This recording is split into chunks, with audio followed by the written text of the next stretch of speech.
कि हमारे मराठी में एक मुहावरा है साथियों, उथड़ पाण्याला खड़खड़ाट फार। इसका मतलब है कि जो छिछला पानी होता है वो ज्यादा शोर करता है। तो रामदेव बाबा एकदम माहिर हो गए हैं। अगर कोई ये एकदम पॉलिटिशियन जैसा है, अगर कोई अपने खिलाफ कोई आवाज उठती है तो उसको डिस्ट्रैक्ट करने के लिए कुछ और आइटम डाल देते हैं।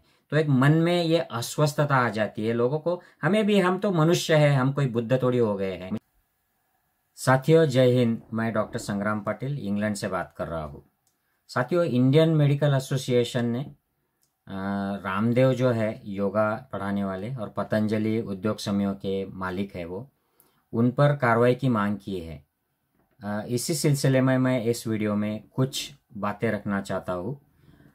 साथियों, इसमें सबसे पहले मैं कुछ मेडिकल कंडीशंस जो होती है वो आपकी जानकारी के लिए उनकी इन्फॉर्मेशन देता हूँ।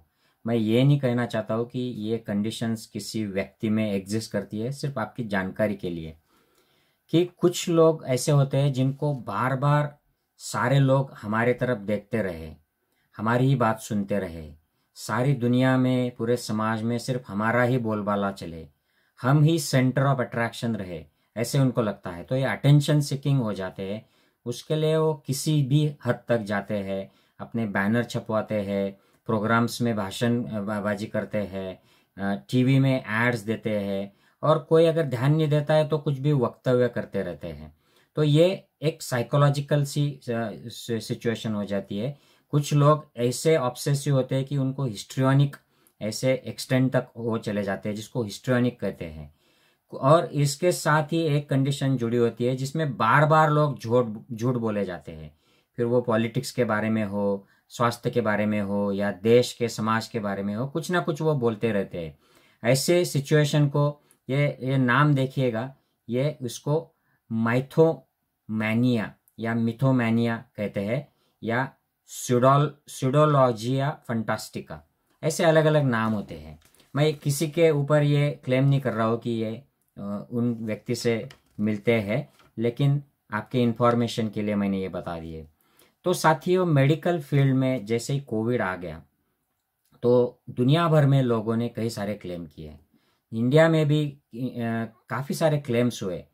एलोपैथी के डॉक्टर्स ने शुरू में क्लोरोक्विन की नाम की जो दवा है जो मलेरिया में काम करती है, तो ये एंटीवायरल भी होती है, तो इस लॉजिक की वजह से इसमें यूज़ की। लेकिन बाद में अब पूरे दुनिया से जो ओवरऑल एविडेंस आया, उससे पता चला कि ये कोई लेना फ़ायदे की बात नहीं है, तो उसको बंद कर दिया।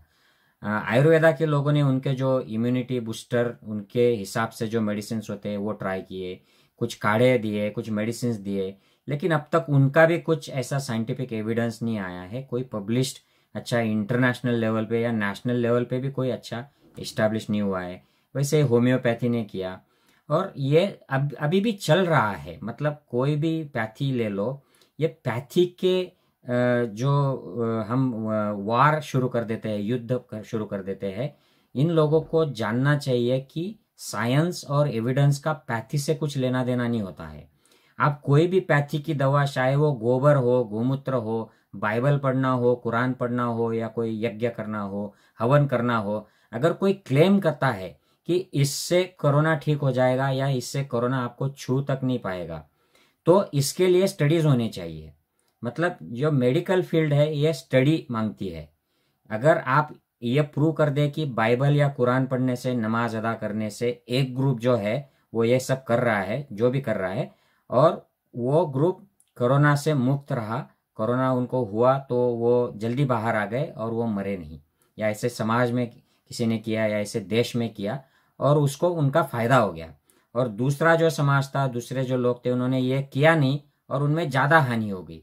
ये अगर स्टैटिस्टिकल बेसिस पे प्रूव हो जाता है तो वो गोमूत्र हो, गोबर हो, आप कुछ भी ले लो, कोई काढ़ा ले लो, होम्योपैथी की कोई दवा ले लो, आर्सेनिक जैसी, लेकिन ये प्रूव होना चाहिए। तो जैसे ये कोरोना आ गया, शुरू में ही ये वायरस है तो एंटीवायरल ट्राई कर लिया लोगों ने। जैसे एंटीवायरल की जो मेडिसिन होती है, आइवरमेक्टिन, क्लोरोक्विन, या और भी फेबिफ्लू, रेमडेसिविर, कुछ लोगों को ऐसे लगा उनके स्टडीज में कि इससे कुछ ऐसे स्पेसिफिक ग्रुप्स में फायदा होता है, तो वो लोग इस्तेमाल करने लगे, क्योंकि पूरे दुनिया में और कुछ बचा था ही नहीं उसको ट्रीट करने के लिए। तो ये कुछ थोड़ा बहुत हापाजाड़ भी हो गया, लेकिन बाद में जैसे एविडेंस क्लियर हो गया, एविडेंस आता रहा, क्योंकि साथियों ये एविडेंस इवॉल्विंग होता है। अब हम अगर हमारे ही देश की बात ले तो हमारे देश में गांजा जो है, भांग गांजा, ये पहले टीबी में, अस्थमा, ये सब चीज़ों में दिया जाता था। लेकिन अब हमें पता है कि इन चीज़ों में इसका कोई रोल नहीं है। लेकिन यही जो गांजा होता है साथियों, इसका अब नए से रोल एपिलेप्सी में, क्रोनिक पेन में, या जो वोमिटिंग होती है कीमोथेरेपी कैंसर पेशेंट्स की, उसमें अलग अलग रोल्स आ रहे हैं। तो ये ह्यूमन बीइंग ने, आदमी ने ही ये ढूंढ के निकाले हैं। इसमें कोई पैथी वाली बात नहीं होती है। हमारे पूर्वजों को कुछ चीज़ें लगती थी, उनके नॉलेज और अवेलेबल इंफॉर्मेशन के आधार पर कुछ एक्सपीरियंस होता था, तो वो एविडेंस समझ के उसको मानते थे। हम उस एविडेंस को अब मानते नहीं है, क्योंकि हमारे पास और कुछ फ्रेश, ज़्यादा और ठोस एविडेंस आ जाता है, तो हम उस बात को नकार देते हैं और नई बात को लेते हैं। तो ये ऐसे कोरोना काल में भी हुआ है, और ये पैंडेमिक है तो ये बहुत फास्ट हुआ है। तो पिछले साल रेमडेसिविर बहुत अच्छा लग रहा था, इस साल रेमडेसिविर सिर्फ रिकवरी करता है, वो जान कुछ बचाता नहीं है। फेविपिरिव बहुत अच्छा लग रहा था, इस साल लोग बोल रहे हैं कि शुरू में 1-2 दिन में दिया तो थोड़ा सा रिकवरी को फायदा होता है। स्टीरॉयड दे दिया तो 1/3, 1/3 लोग बच जाते हैं जो सीवियर केसेस होते हैं। लेकिन अगर आप ये स्टीरॉयड नॉन सीवियर लोगों को दे देते हैं तो उसमें हानि हो सकती है। तो साइंस ये साइंस होता है, साइंस बदलता नहीं है। आप उससे जो एविडेंस निकालते हो, इंटरप्रेट करते हो, वो बदलता है। क्योंकि पिछले साल शायद आपने कुछ अलग तरीके के ऑब्जर्वेशन किए, उससे मान लिया, लेकिन इस साल आपके समझ में बात कुछ अलग आ गई। तो एविडेंस ये इवॉल्विंग होता है, साइंस बदलता नहीं है। वो साइंस एलोपैथी, होम्योपैथी, नेचुरोपैथी ये नहीं मानता है। Science is science, it is never changing, it's always there. और वायरस, बैक्टीरिया, फंगस, इनकी जो फिजियोलॉजी, पैथोलॉजी होती है, ये बदलते रहती है। ये मतलब साइंस के हिसाब से ये बदलती है, क्योंकि इनमें चेंजेस होते हैं, तो इनके वजह से जो बदलाव आते हैं, जो इफेक्ट्स होते हैं, ये भी बदलते हैं। तो इसको इवॉल्विंग एविडेंस कहते हैं साथियों। ये बात हमें समझनी चाहिए। इसी एविडेंस के, मेडिकल रिसर्च की वजह से आज हमारे समाज से पोलियो गायब कर दिया है हमने स्मॉल पॉक्स को मिटा दिया है, हमने टीबी को काफ़ी कंट्रोल में कर लिया है, हमने कुष्ठ रोग को लगभग मिटा दिया है, हमने बहुत सारी बीमारियां जो लोगों की जान ले लेती थी, उनसे अब छुटकारा पा लिया है और काफ़ी सेफ अवस्था में हम आ गए हैं।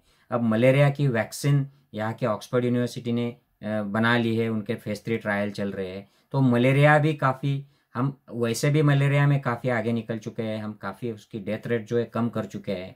अफ्रीकन देशों में अभी भी होता है, तो उसकी भी वैक्सीन आ रही है। तो ये इवॉल्विंग है साथियों। आप अगर करोड़ों अरबों साल की उम्र इस पृथ्वी की ले, तो इसमें मेडिकल रिसर्च जो है, या आयुर्वेदा ले लीजिए या चाइनीज हर्बल मेडिसिन लीजिए, ये कुछ भी नहीं है इसके सामने। तो हमारा एविडेंस ये बदलता रहता है, इस बात को समझना चाहिए। ना कि हमें एलोपैथी, आयुर्वेद या होम्योपैथी, नेचुरोपैथी, इसके झगड़े में नहीं पड़ना चाहिए। जो लोग इसका झगड़ा करते हैं, मैंने पिछले साल भी एक वीडियो बनाया था कि कौन सी पैथी सबसे अच्छी है। मैंने यही बात बताई थी कि कोई भी पैथी अच्छी या बुरी नहीं है, उससे जो एविडेंस, जो स्टडीज होते हैं, जो एविडेंस आता है, उस हिसाब से हमें डिसीजन लेना चाहिए। अगर कोई आयुर्वेद की दवा सबसे अच्छी काम करती है किसी चीज में, तो हमें वो इस्तेमाल करनी चाहिए अगर उसके लिए एविडेंस है तो, ना कि उसको नकारना चाहिए क्योंकि वो आयुर्वेद है या होम्योपैथी है या एलोपैथी है। हमारे मराठी में एक मुहावरा है साथियों, उथड़ पाण्याला खड़खड़ाट फार।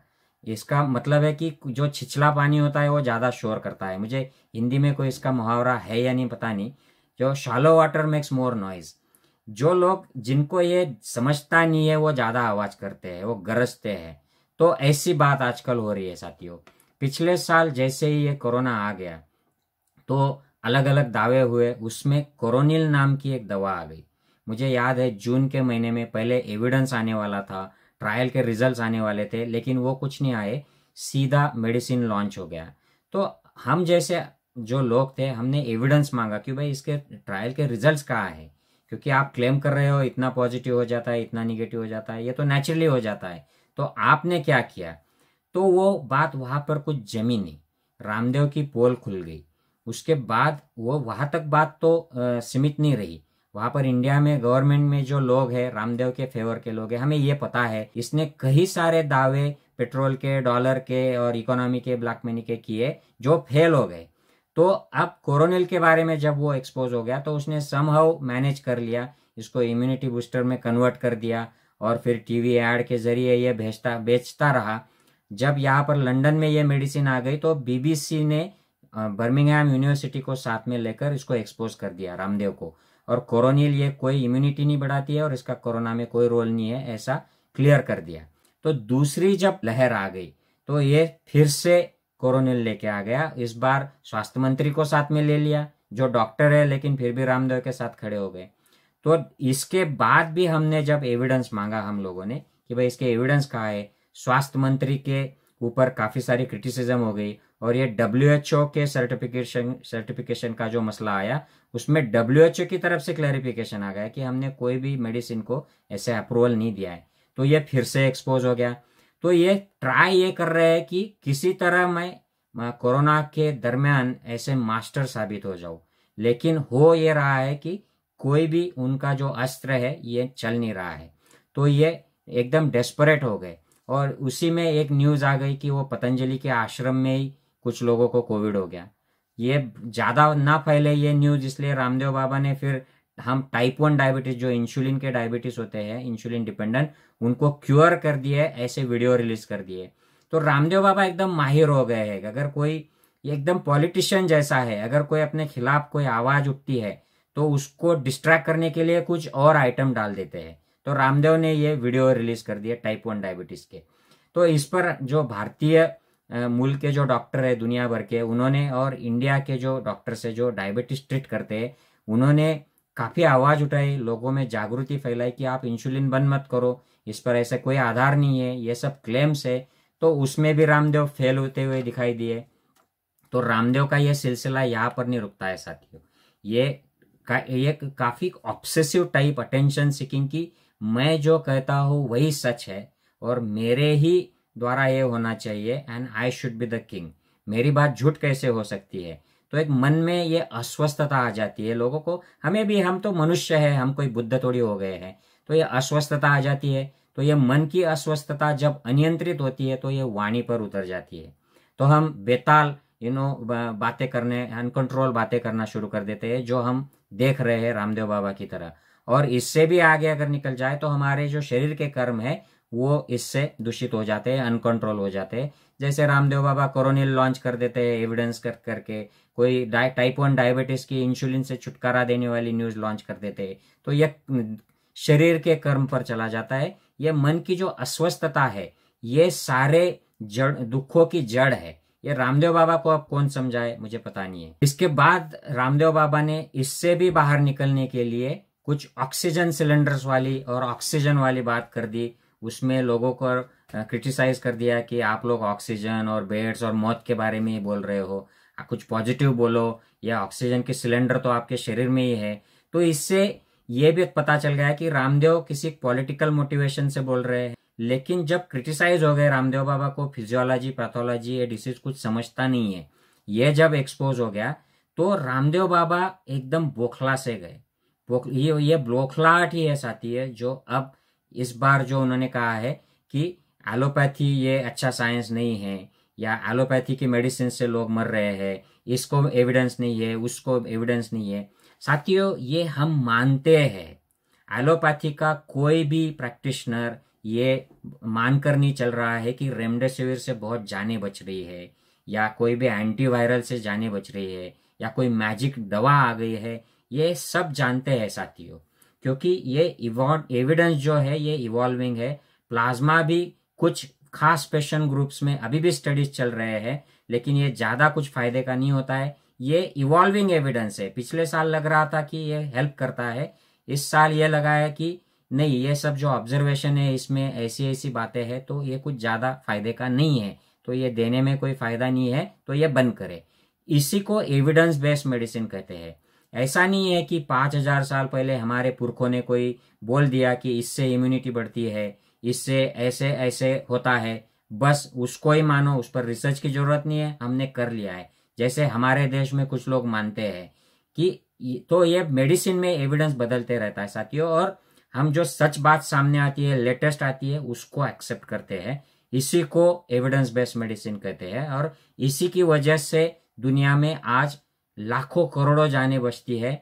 इसी की वजह से वैक्सीन्स बनते हैं, वैक्सीन की वजह से लोग बचते हैं, और लोगों की जो उम्र है, आयुष्मान, ये बढ़ चुका है। अलग अलग बीमारियों के लोग बचते हैं, कैंसर्स के लोग बचते हैं, लोग 90 साल 100 साल जीते हैं। और जो पहले जो एवरेज एज होता था वो बहुत कम होता था, अब जो बढ़ गया है, क्वालिटी ऑफ लाइफ बढ़ गया है, ये इसी की वजह से है। इसका मेजर रीजन जो है ये मेडिसिन में जो प्रगति हुई है इसका है।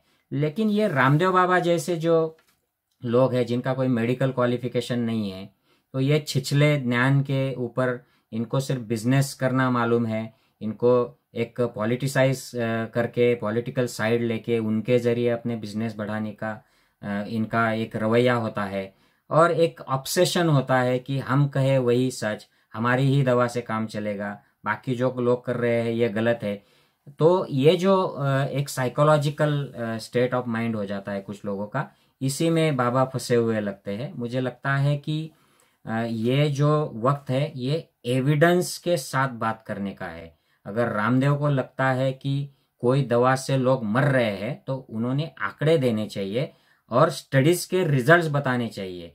तो साथियों, ये पैंडेमिक जो है ये सीरियस सिचुएशन है, ये हिस्टोरिक इवेंट है, डिजास्टर है, ये वैश्विक समस्या है। इसमें ये रामदेव बाबा की जो हमेशा की बातें इनके प्रेक्षक गण जो सुनते हैं और वो एक्सेप्ट भी कर लेते हैं बाबा की बातें, तो इसमें ये लेवल की बातें नहीं चलेगी साथियों। ये वायरल का पैंडेमिक है, इससे लोग मर रहे हैं और हमारे देश में सबसे ज़्यादा लोग मर रहे हैं, और इसमें ऐसे बिना एविडेंस के कुछ क्लेम करना या कुछ इवॉल्विंग एविडेंस है उसके बारे में ऐसी बातें करना, खास करके रामदेव एक अच्छी पोजीशन में है तो उस पोजीशन से, उस स्टेज से, मंच से ऐसी बातें करना, ये लोगों में बहुत घबराहट पैदा करते हैं, लोगों में कन्फ्यूजन पैदा करते हैं।